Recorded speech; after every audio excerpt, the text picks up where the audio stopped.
Bismillahirrahmanirrahim. Assalamualaikum warahmatullahi wabarakatuh.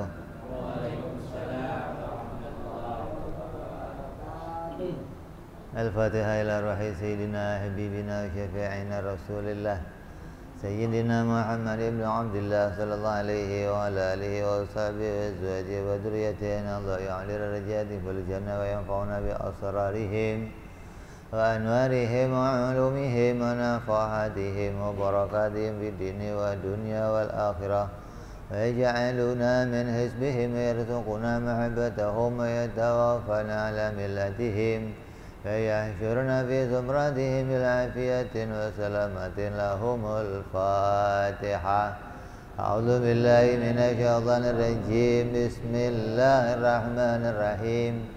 Alhamdulillahi rabbil alamin arrahmanir rahim maliki yaumiddin iyyaka na'budu wa iyyaka nasta'in ihdinas siratal mustaqim siratal ladzina an'amta 'alaihim ghairil maghdubi 'alaihim waladdallin amin. Bismillahirrahmanirrahim.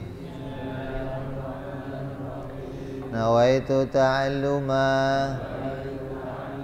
wa ta'lima wa tadhakkura wa tadhkira wa naf'a wal intifa'a wal ifadata wal istifadata wal hitha ala tamassuki bi kitabillahi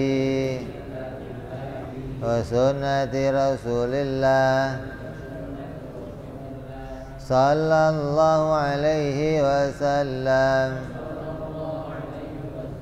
wa du'a ilal huda wa dilalata alal khairi ibtigha'a mardatihi wa qurbihi wa thawabihi wa husnil khatimah ma'al lutfi wal afiyah wa salahil akibah. Terima kasih. Bismillahirrahmanirrahim. Alhamdulillahirabbil alamin. Salatu wassalamu ala asyrafil anbiya'i wal mursalin Sayyidina wa habibina wa syafi'ina wa maulana Muhammadin wa ala alihi wa sahbihi ajma'in. Amma ba'du. Qala musanniful kitab Hadratus Syekh rahimahullah wa ghafara lahu wa liwalidayhi wa nafa'ana bihi fid dharain. Allahumma aftah qulubana futuhal arifin wa bihikmatika wansur alaina birahmatika ya arhamar rahimin. Ila an qal, sampai pada pembahasan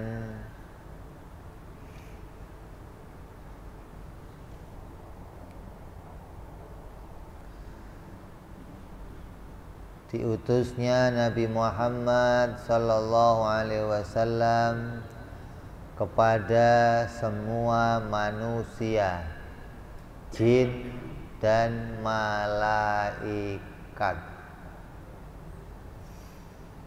Kemarin sudah kita bicarakan tentang kandungan syahadat tauhid ya, secara ringkas, dan kandungan syahadat rasul secara ringkas. Terus kita lanjut masih dalam syahadat rasul, bahwa diutusnya Nabi Muhammad sallallahu alaihi wasallam itu kepada seluruh manusia, jin dan malaikat. Tapi diutusnya kepada manusia dan malaikat berbeda misi. Misinya berbeda. Kalau datangnya Nabi kepada kita, manusia dan jin, misinya membawa taklif, membawa beban atau membawa tanggung jawab yang dipikulkan kepada kita, dibebankan kepada kita agar kita melakukan semua yang diperintahkan oleh Allah dan yang meninggalkan yang dilarang oleh Allah.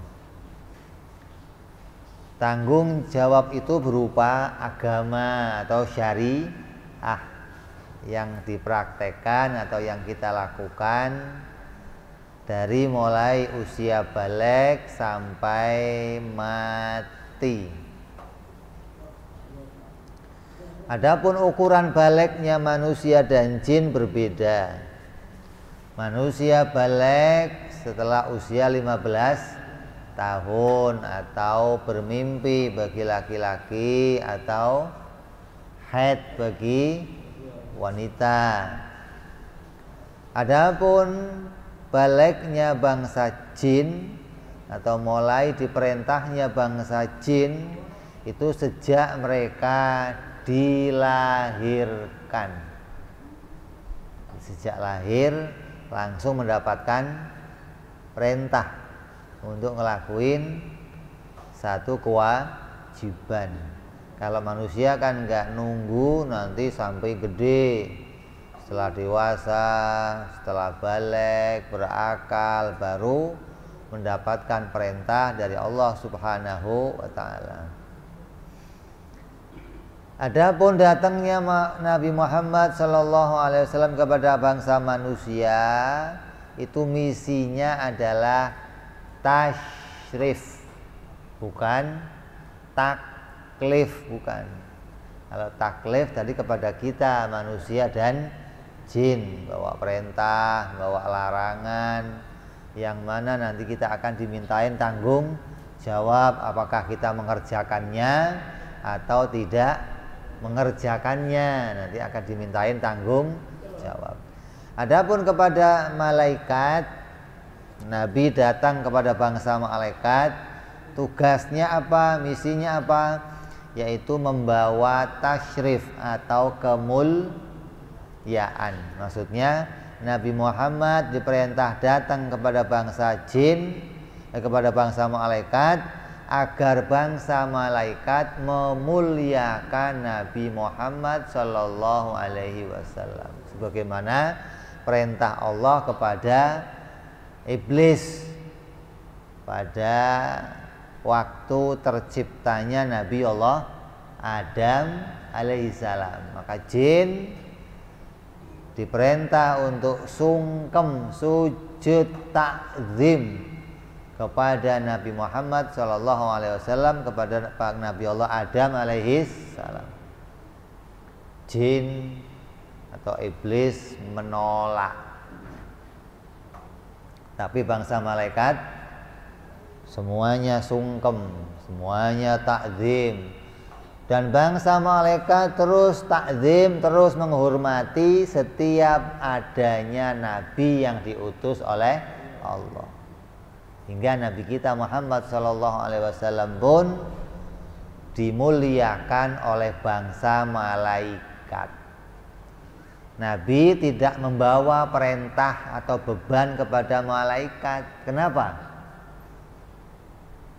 Karena malaikat sebelum datangnya Nabi, mereka sudah patuh kepada Allah, sudah tunduk kepada Allah, sudah sujud kepada Allah, nggak pernah maksiat kepada Allah, hingga nggak perlu mendatangkan Nabi untuk mengajak mereka taat kepada Allah. Sejak diciptakan mereka sudah taat dan patuh kepada Allah. Kenapa? Karena kepatuhan bangsa malaikat bukan pilihan. Kepatuhan bangsa malaikat adalah keniscayaan, pengertian. Setiap malaikat yang diciptakan Allah pasti patuh, pasti taat. Nggak ada malaikat ngeyel, nggak ada. Hah? Ada? Malaikat diatur ngeyel ada? Nggak ada. Kalau iblis ngeyel ada banyak. Manusia ngeyel apalagi. Kalau malaikat nggak ada, malaikat ngeyel nggak ada. Maka malaikat semuanya patuh kepada Allah. Hingga datangnya Nabi kepada para malaikat itu agar para malaikat memuliakan, menghormati Nabi Muhammad sallallahu alaihi wasallam. Begitu pula kepada selain malaikat. Siapa? Selain malaikat siapa lagi yang didatangi oleh Nabi Muhammad?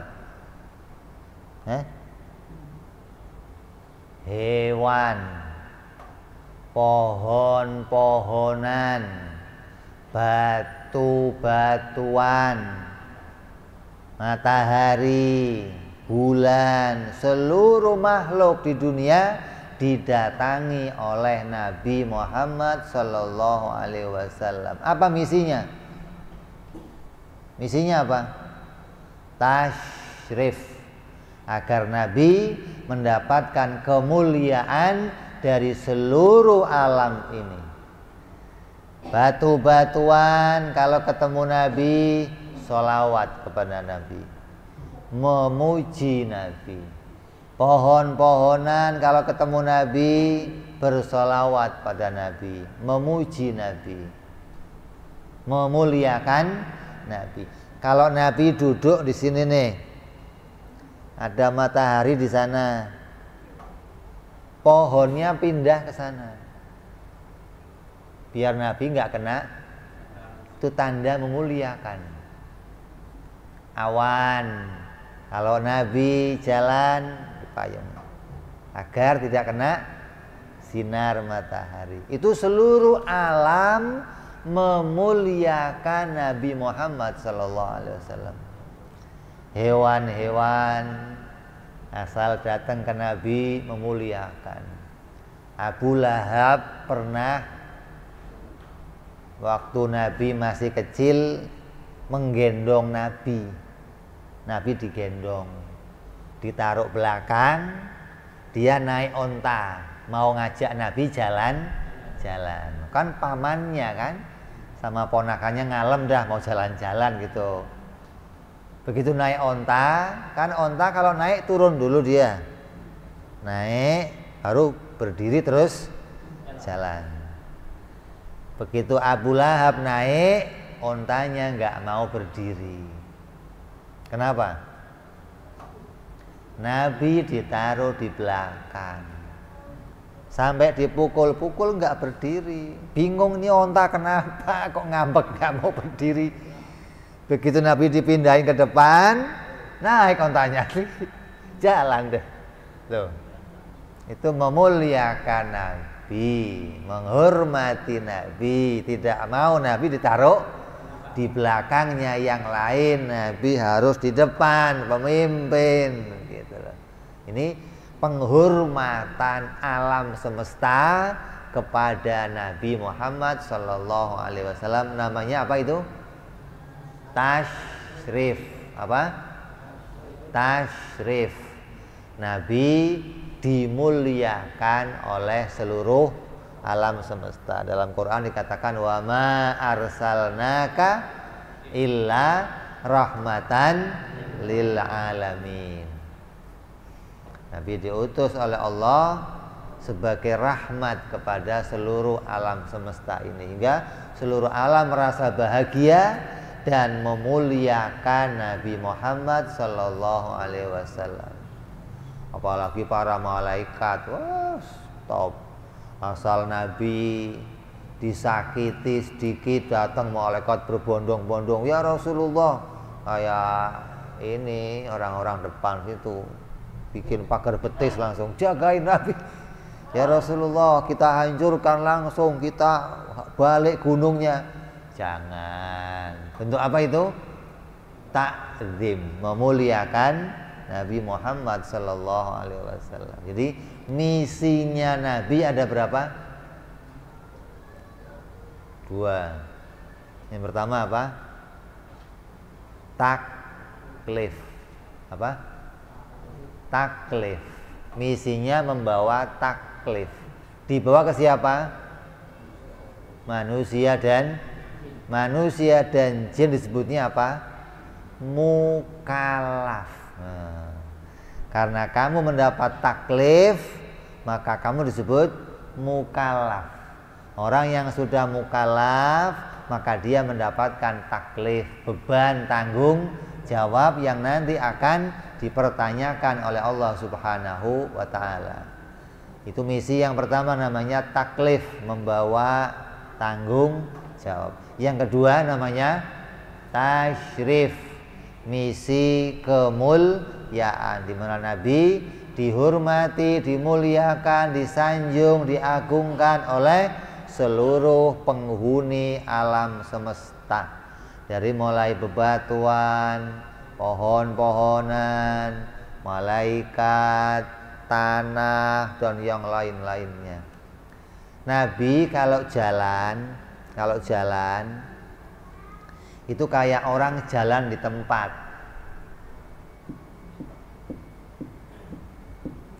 Buminya yang mendatangi dia kemari. Kalau kamu enggak lari pengen ngejar ke sono kan, buminya mundur enggak sampai-sampai. Makanya capek itu kalau lari. Nabi enggak, asal melangkah sekali buminya mendekat, hingga sahabat tidak pernah bisa mendahului Nabi kalau berjalan. Tidak ada satupun sahabat yang bisa berjalan mendahului Nabi, walaupun dia berlari, Nabi di depan. Kenapa? Dia lari mengejar bumi yang di depannya, sedangkan Nabi, buminya mendatangi Nabi. Hingga kalau di film itu jalannya cep, cep, cep, cep. Kenapa? Sekali langkahnya Nabi, bumi datang 5 langkah. Selangkah lagi datang 5 langkah buminya. Jadi sekali jalan kayaknya cepet jauh loh. Padahal ya nggak lari, biasa aja jalannya. Tapi jalannya cepet. Tidak ada sahabat bisa mengejar jalannya Nabi. Maka dikatakan Nabi kalau jalan seperti orang yang turun dari gunung, cepet. Kayak berlari, padahal ya enggak, biasa-biasa aja. Ya enggak keringetan, ya enggak. Kenapa? Karena bumi memuliakan Nabi Muhammad sallallahu alaihi wasallam. Kalau Nabi kencing, bumi terbuka, masuk, selesai, tutup. Tidak ada yang melihat bekasnya. Buang air besar, masuk, selesai. Kenapa? Kalau enggak buat rebutan. Seluruh alam merebut, hewan-hewan semua nungguin. Kenapa? Wangi, istimewa, nggak kayak ente. Masya Allah.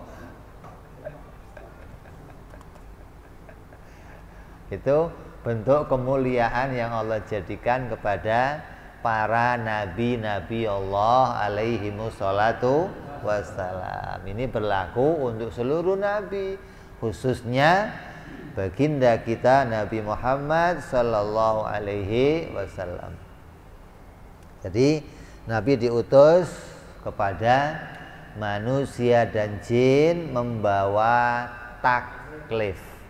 Sedangkan kepada malaikat dan seluruh alam membawa tasyrif. Terus diutusnya Nabi Muhammad sallallahu alaihi wasallam kepada manusia dan jin yang rupanya misi taklif, membawa tanggung jawab. Itu yang dibawa Nabi adalah syariah, thariqah, dan hakikat. Nabi membawa kepada kita, mengajarkan kepada kita 3 macam ilmu, yaitu ilmu syariah, ilmu thariqah, dan ilmu hakikat. Apa itu ilmu syariah? Ilmu syariah, ilmu yang mengatur, yang mengajarkan kepada kita tentang perintah-perintah Allah. Semua perintah-perintah, aturan-aturan Allah disampaikan oleh Nabi Muhammad Sallallahu Alaihi Wasallam. Oh, kalau ada perintah begini namanya perintah wajib. Kalau ada perintah begini namanya perintah sunnah. Kalau begini namanya mubah. Kalau begini namanya larangan haram. Ini namanya larangan makruh. Maka perintah-perintah itu diajarkan oleh Nabi. Kalau enggak gimana? Kalau enggak gimana? Kalau kita enggak diajari syariah gimana? Nanti kamu taunya cuma 2, perintah dan larangan. Kalau perintah itu wajib, kalau larangan haram. Hingga kamu nggak kenal sunnah, nggak kenal makruh. Asal ada perintah harus dikerjakan. Kalau nggak dikerjakan gimana? Haram, dosa. Padahal tidak semua perintah demikian. Ada perintah yang wajib dikerjakan, namanya perintah wajib. Kalau sampai kamu tinggalkan hukumnya dosa. Ada perintah yang tidak wajib dikerjakan, namanya sunnah. Artinya kalau kamu kerjakan dapat pahala, kalau kamu nggak kerjakan tidak dosa. Ini diajarkan Nabi. Seperti apa contohnya? Nabi sholat taraweh beberapa hari terus pulang, nggak keluar lagi dari rumah. Kenapa? Karena mau mengajarkan ini sunnah. Jangan sampai kamu anggap ini wajib. Itu namanya Nabi ngajarin apa? Syariah. Nabi mengajarkan tentang perintah Allah. Mana yang perintah wajib, mana yang perintah sunnah, mana yang haram, mana yang makruh. Kalau yang wajib contohnya apa? Seperti wudhu. Di Quran ada perintah wudhu. Idza qumtum ilis shalat faghsilu wujuhakum wa aydiyakum ilal marafiq ila akhir ayat. Ayat ini menunjukkan faghsilu wujuhakum, wawu, ada wawunya, wa aidiyakum, basuhlah wajah kamu dan tangan kamu dan usap rambut kamu dan kaki kamu. Ada dan menunjukkan sesuatu yang bersambung dari satu amalan ke amalan yang lain. Dan ini bentuknya wajib. Dari mana taunya ini wajib? Urut-urutannya Nabi tidak pernah meninggalkannya sekalipun. Nabi nggak pernah wudhunya kaki dulu terus habis kaki kumur-kumur, nggak pernah. Nabi ya urut, kumur-kumur dulu, basuh hidung, terus wajah, tangan, rambut sampai kaki. Maka urut-urutan ini urut-urutan yang wajib. Mana buktinya wajib? Nabi tidak pernah meninggalkannya. Kalau itu sunnah, pasti Nabi pernah meninggalkannya. Untuk apa? Agar kamu jangan menganggapnya wajib. Jadi Nabi mengajarkan syariah kepada kita hingga kita tahu, oh ini toh yang sunnah, oh ini toh yang wajib. Jangan kayak orang sekarang kamu ngertinya wajib sama haram. Kalau enggak begini bid'ah, neraka. Ini ngajinya sampai bab bid'ah, terus gurunya mati, jadi nggak sempet lanjut ngaji. Ngaji kok bid'ah doang ngertinya. Ada wajib, ada sunnah. Maka kita harus tahu, oh ini perintahnya wajib, ini sunnah. Dari mana taunya? Diajarkan ilmunya oleh Nabi Muhammad Sallallahu Alaihi Wasallam. dan sahabat paham itu, gitu loh. Nabi wudhu, kamu kalau wudhu dalam satu anggota wudhu dibasuh berapa kali? Tangan dibasuh berapa kali? 7. 3. Loh, jangan 7, ntar mentang-mentang banyak air 7, 9, 11. Yang penting kan ganjil, Bib. Enggak, sunahnya 3. Dan 3 basuhan itu hukumnya apa? Sunnah. Mana buktinya sunnah? Buktinya sunnah apa? Nabi pernah meninggalkannya, gitu. Nabi pernah wudhu sekali basuhan, pernah 2 kali basuhan, yang selalu dikerjakan 3 kali basuhan. Tandanya membasuh anggota wudhu 3 kali hukumnya sunnah, gitu dong. Nabi ngajarin. Kalau enggak gimana? Nanti kamu anggap 3 kali itu wajib, 2 kali bid'ah, kan repot tuh. Bid'ah, main dosa kan repot. Adalah hukumnya sunnah, bukan wajib. Namanya apa ini? Ilmu apa? Syariah. Nabi mengajarkannya kepada kita. Yang kedua yang diajarkan Nabi adalah thariqah. Apa itu thariqah? Cara mengerjakan perintah. Ada perintah sholat, ada perintah puasa, ada perintah haji, ada perintah zakat. Gimana cara ngerjainnya? Nabi mengajarkan langsung caranya.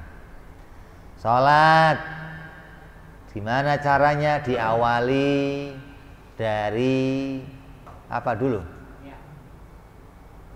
Sholat, mulainya apa dulu? Sholat. Untuk kamu kalau mau sholat, pertamanya apa dulu? Niat. Apa dulu? Pertamanya nunggu azan. Masuk waktu. Belum masuk waktu main niat-niat aja. Nunggu waktu dulu. Nabi ngajarin sambil nunggu waktu zikiran, baca Quran, baca selawatan sambil masuk tit baru azan. Habis masuk waktu ngapain?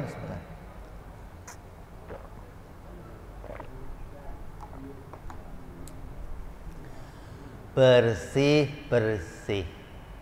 Yang kotor kena najis dibersihin, yang masih junub dibersihin. Setelah bersih ngapain? Wudhu. Itu urutannya begitu caranya mau sholat. Kok tahu-tahu niat? Niat itu gimana kok tahu niat? Maka cara itu diajarkan sama Nabi Shallallahu Alaihi Wasallam. Setelah wudhu ngapain lagi? Setelah wudhu ngapain kamu?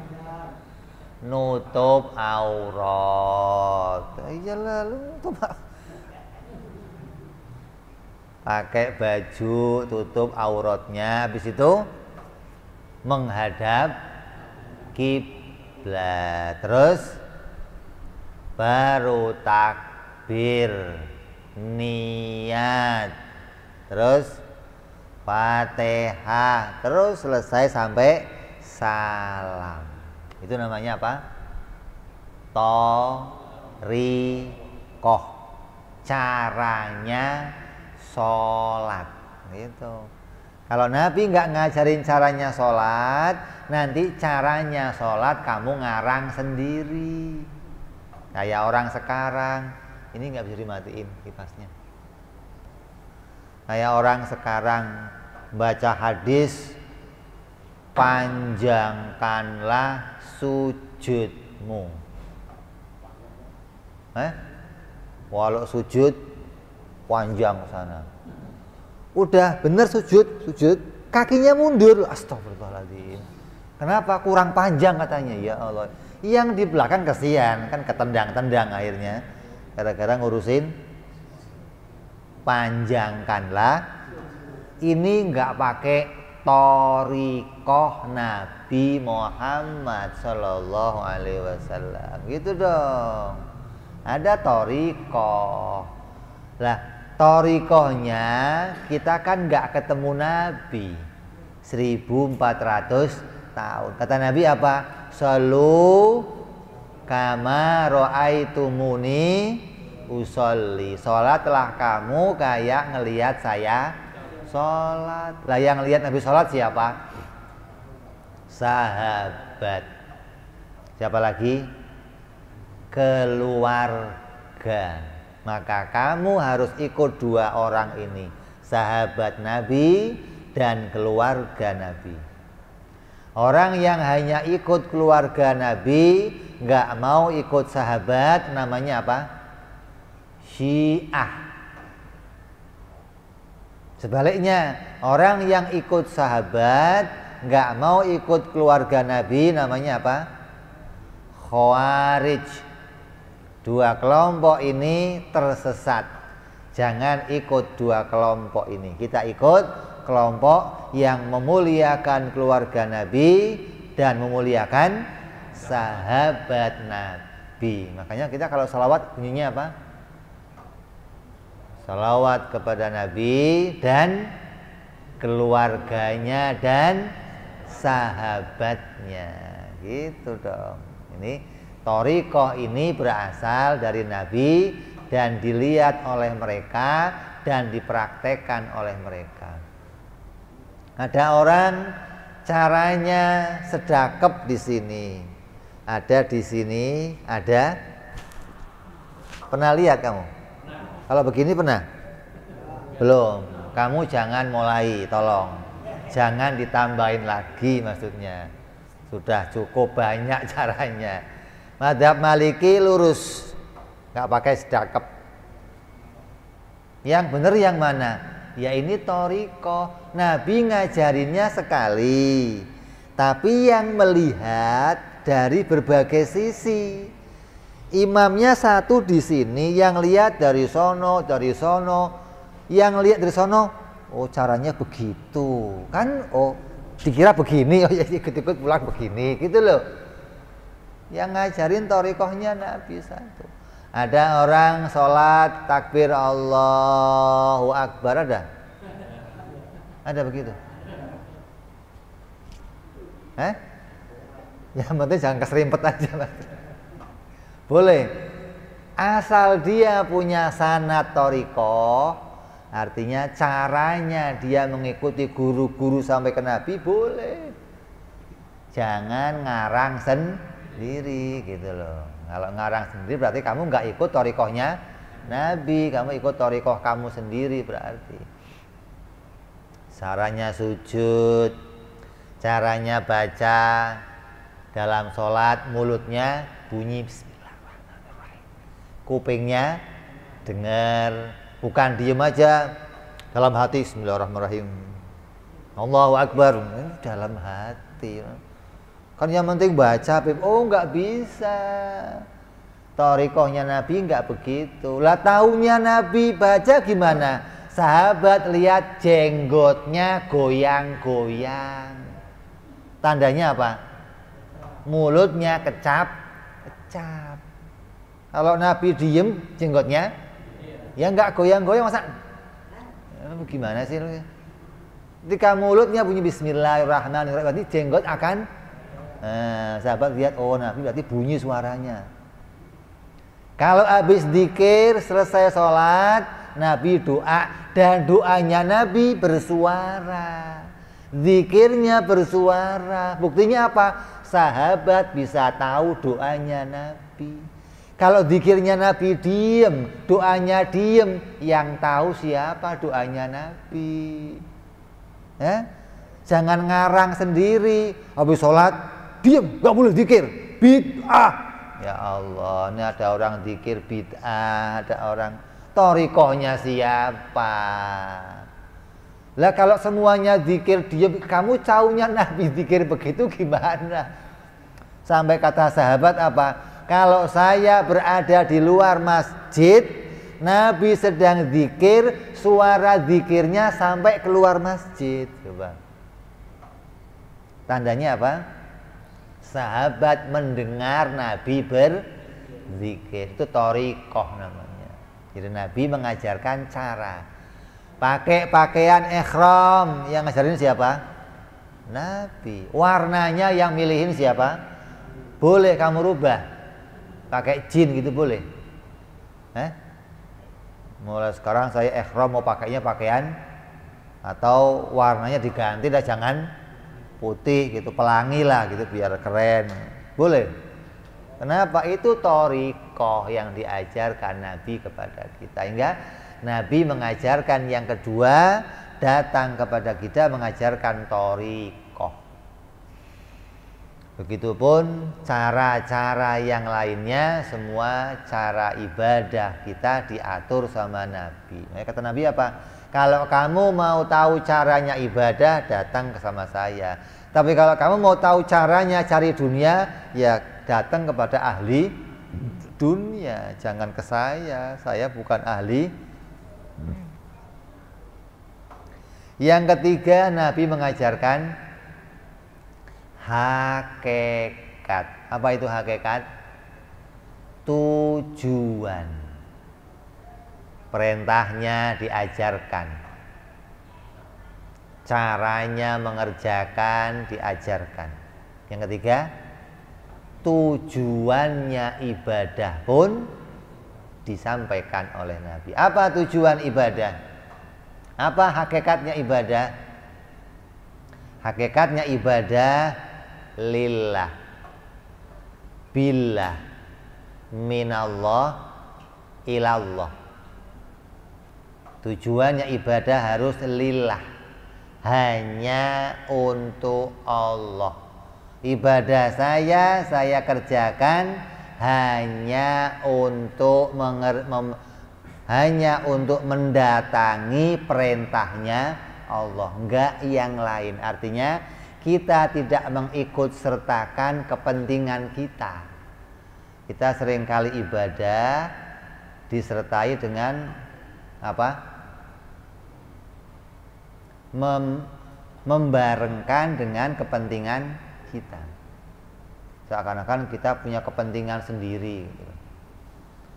Sholat untuk Allah sambil biar tokonya laris. Itu namanya campur kepentingan kita.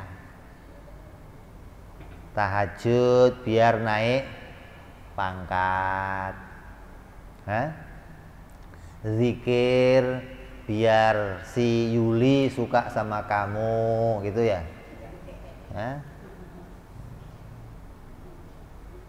Itu namanya punya apa?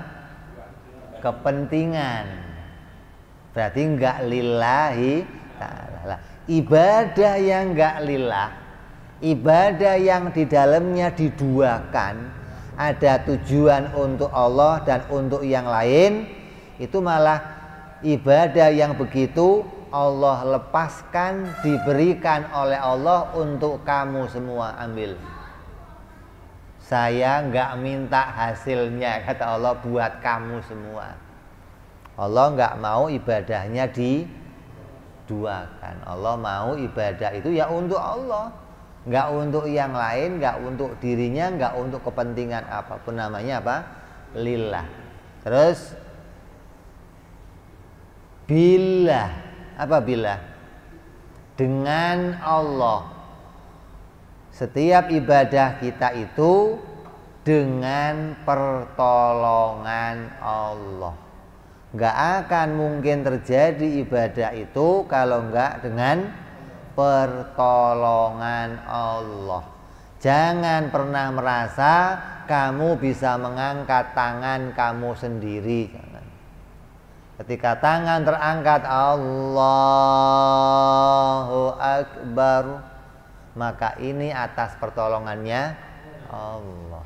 Kamu bisa ruku, bisa sujud, kamu bisa baca Fatihah dari mulai bismillah sampai waladhdallin. Berapa lama itu? 2 jam. Berapa lama? Setengah menit. Apa 10 detik? Maka waktu yang kamu butuhkan itu, umur kamu dipanjangkan oleh Allah sampai selesainya kamu baca. Berarti atas pertolongan. Kalau Allah nggak panjangkan umur kamu, Allah nggak berikan kamu kemampuan, Allah nggak menolong kamu untuk bergerak, maka kamu nggak akan bisa sholat. Jadi yang pertama lillah, untuk Allah. Yang kedua billah, dengan pertolongan Allah. Yang ketiga minallah,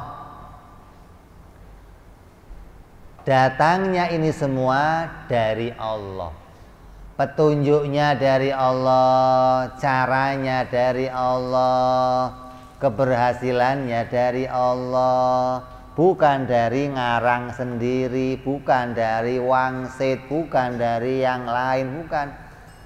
Semuanya datang dari Allah.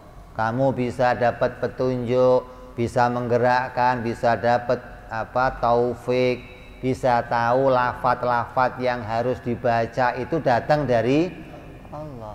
Pakaiannya, airnya untuk wudhu, tempatnya dari mana itu? Dari Allah.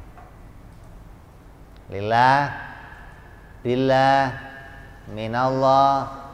Yang terakhir ilallah. Setelah selesai salam, ibadah ini miliknya Allah. Semua ini miliknya Allah. Kita kembalikan, ini haknya Allah. Bukan kita akui, ya Allah, saya sudah sholat, terus beri pahala dong. Kalau kamu nganggap seperti itu, berarti kamu anggap sholat itu milik kamu. Padahal sholat itu miliknya Allah. Kamu diperintahkan hanya untuk mengakui kalau itu adalah miliknya Allah. Kamu disuruh ngakui jadi milik kamu, bukan asli milik kamu, bukan. Seperti apa? Hidung, siapa yang ngasih? Aslinya punya siapa ini? Tapi kamu disuruh ngakuin hidung siapa? Bukan ini hidungnya Allah, kan bukan kan? Tapi kamu tahu ini dari, nah gitu loh. Sholat itu kamu suruh ngakui usolli, saya sholat. Berarti sholatnya siapa? Sholatnya siapa? Saya. Tapi tahu itu datang dari Allah. Hingga aslinya itu miliknya Allah, gitu loh. Bukan milik kamu, bukan aslinya. Nah, banyak orang menganggap itu miliknya sendiri dikasih kepada. Bagaimana bisa kamu kok ngasih Allah? Wong kamu itu dikasih semua oleh Allah. Gak ada yang datang sendiri, gak ada. Semuanya dari Allah. Jadi hakikatnya ibadah itu diajarkan oleh Nabi hingga sampai bisa lillah, billah, minallah, ilallah. Jadi orang yang masih merasa sholat sendiri, yang masih merasa, itu namanya bukan orang yang belum sampai pada hakikatnya sholat. Nah, 3 ini syariah, thariqah, hakikat. Ini untuk apa diajarkan Nabi? Untuk membangun agama. Apa isinya agama? Isinya agama apa? Iman, Islam, ihsan. Ini isinya agama. Kalau kamu kok dianggap kamu itu punya KTP, yang KTP kamu tulisannya agamanya apa? Islam, ya, Islam. Enggak ganti enggak? Terus kamu ditanya agama Islam itu isinya apa saja? Banyak, pasti enggak tahu kamu. Kalau sudah ngomongnya banyak, mesti sebutkan satu aja coba. Isinya agama atau rukun agama. Kamu taunya kan rukun Islam, rukun iman, ya. Nah, iman dan Islam itu sendiri bagian dari rukunnya agama, gitu loh. Jadi bangunan agama Islam yang kamu lakukan, membangun agama itu isinya 3 bangunan. Ada bangunan Islam, ada bangunan iman, ada bangunan ihsan. Bangunan Islam rupanya apa? Amal dohir yang kelihatan, yang kamu kerjakan dengan badan, dengan fisik. Kamu datangi, kamu kerjakan, kamu lakukan, namanya amal Islam. Sholat, puasa, haji, zakat, bersyahadat, berbakti pada orang tua, mendirikan segala sesuatu, mengayomi yang lainnya, membantu yang lain. Itu fisik bentuknya. Namanya apa itu? Islam. Itu bangunan yang pertama dari agama. Yang kedua, iman, bangunan batin atau pondasi yang mendasari semua bangunan Islam. Rupanya apa? Yakin, keyakinan atau kepercayaan, keimanan kepada Allah, kepada Rasul, kepada malaikat, surga, neraka, hari akhir. Maka itu yang mendasari bangunan Islam. Yang ketiga, ihsan. Apa itu ihsan? Beribadah kepada Allah seakan-akan kamu melihat Allah. Maknanya menggabungkan Islam dan iman bersamaan dikerjakan. Banyak orang sholat Allahu Akbar tapi hatinya ke pasar. Banyak orang duduk eling kepada Allah tapi nggak mau takbir. Ada. Sholatnya cukup eling, duduk diem ingat Allah, selesai. Udah sholat? Sudah, alhamdulillah. Sholatnya pakai eling. Kamu kalau ketemu orang yang eling begitu, kamu undang makan ke rumah kamu. Pas duduk mau makan, nasinya ambil, cukup eling, nggak usah mau nggak? Mau nggak dia? Nggak mau, enak aja berarti. Pas sholat pengennya eling, pas makan maunya 2 piring. Giliran sama bininya bolak-balik. Sholat boro-boro mau takbir. Ini cara siapa? Jadi ada orang yang mengerjakan sholat, cukup hatinya ingat Allah, badannya nggak usah beramal. Ada yang badannya beramal, hatinya nggak ingat Allah. Tapi makna ihsan, dua-duanya kumpul. Badannya mengerjakan, hatinya ingat kepada Allah Subhanahu wa ta'ala. Maka itulah yang namanya agama, yang isinya ada 3: iman, Islam, ihsan. Jadi yang tadi dibawa Nabi, ilmu yang dibawa Nabi, ilmu syariah, ilmu thariqah, ilmu hakikat, Tiga ilmu ini untuk membangun tiga macam isinya agama. Iman, Islam, ihsan. Bisa dibangun dengan tiga cara. Syariah, thariqah, dan hakikat. Kok bisa? Islam, mana aturannya Islam? Mana thariqahnya Islam? Mana hakikatnya Islam? Gitu. Iman, mana syariahnya iman? Mana thariqahnya iman? Mana hakikatnya iman? Ihsan, mana syariahnya ihsan? Mana thariqahnya ihsan? Dan mana hakikatnya? Jadi tiga macam ilmu, syariah, thariqah, hakikat, untuk membangun agama yang isinya tiga pula. Jadi kamu harus tahu ini. Inilah yang dibawa Nabi Muhammad Sallallahu Alaihi Wasallam kepada kita sebagai misi taklif atau membawa tanggung jawab yang diberikan kepada kita, diajarkan kita, ditunjukkan jalannya sampai tujuannya pun diajarkan, hingga Nabi memberikan kemudahan kepada kita untuk beragama.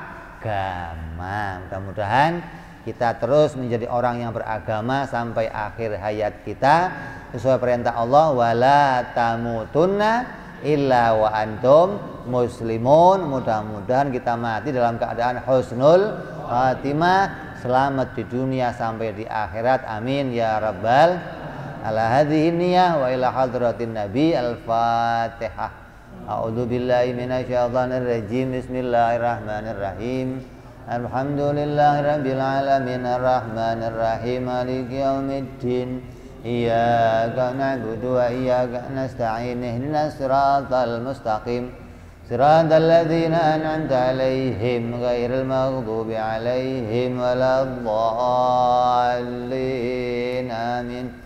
Ya Rabbana tarafna بأننا اقتربنا وأننا أسرفنا للظى إشرافنا فتوب علينا توبة تغسل كل حوبة واستر لنا أوراتي وآمن رواتي واغفر لوالدينا ربي ومولودنا والآل والإخوان سائر الهلال وكل ذي محبة أو جيرة أو صحبة والمسلمين أجمع آمين ربي اسمع فضلا وجودا منا لا باكتساب منا بالمصطفى رسولنا ضبي كل سولي صلى وسلم ربي عليه عند الحب وآله وصحبه عدد تعصي صحبي والحمد لله البدء والتناهي سبحان ربك رب العزة عما يصفون سلام على المرسلين والحمد لله رب العالمين. Assalamualaikum warahmatullahi wabarakatuh.